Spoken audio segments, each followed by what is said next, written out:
আসসালামু আলাইকুম ওয়া রাহমাতুল্লাহি ওয়া বারাকাতুহু। সম্মানীয় সামিঈন, কেমন আছেন? আশা করছি সকলেই আল্লাহর অশেষ মেহেরবানিতে ভালো আছেন। সম্মানীয় সামিঈন, আজকে একটি খুবই গুরুত্বপূর্ণ আমল নিয়ে আপনাদের সম্মুখে হাজির হয়েছি।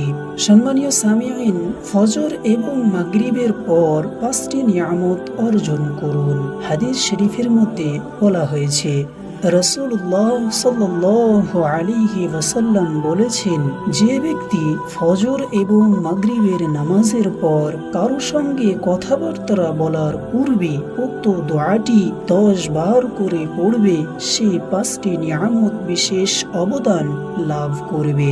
সম্মানীয় সামিঈন, সেই 5টি নিয়ামত হলো: নাম্বার 1, 10টি নেকি অর্জন করবে। নাম্বার 2, 10টি পাপ মোচন হবে। নাম্বার 3, 10টি কৃতদাস মুক্ত করার সওয়াব পাবে। নাম্বার 4, শয়তান থেকে হেফাজতে থাকবে। নাম্বার 5, আপদ বিপদ থেকে নিরাপদে থাকবে। সম্মানীয় সামিঈন, সেই দোয়াটি হলো, লা ইলাহা ইল্লাল্লাহু ওয়াহদাহু লা শারীকা লাহু লাহুল মুলকু ওয়া লাহুল হামদু ওয়া হুয়া আলা কুল্লি শাইইন কাদির।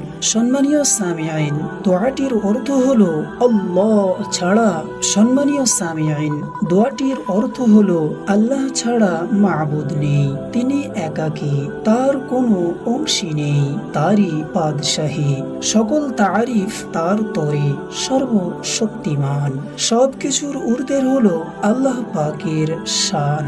সম্মানীয় সামিঈন, আল্লাহর স্মরণে ঠোঁট দুটি সদা শক্ত ও সজীব রাখুন। আল্লাহ আল্লাহ কি সুমধুর নাম, পড়বে যত ঝরবে তত রহমত অবিরাম। সম্মানীয় সামিঈন, এই ছিল আজকের গুরুত্বপূর্ণ দোয়া ও হাদিস। দেখা হবে অন্য কোনো হাদিস নিয়ে। ততক্ষণ সকলেই ভালো থাকবেন, সুস্থ থাকবেন, আমার জন্য দোয়া করবেন। আসসালামু আলাইকুম ওয়া রাহমাতুল্লাহি ওয়া বারাকাতুহু।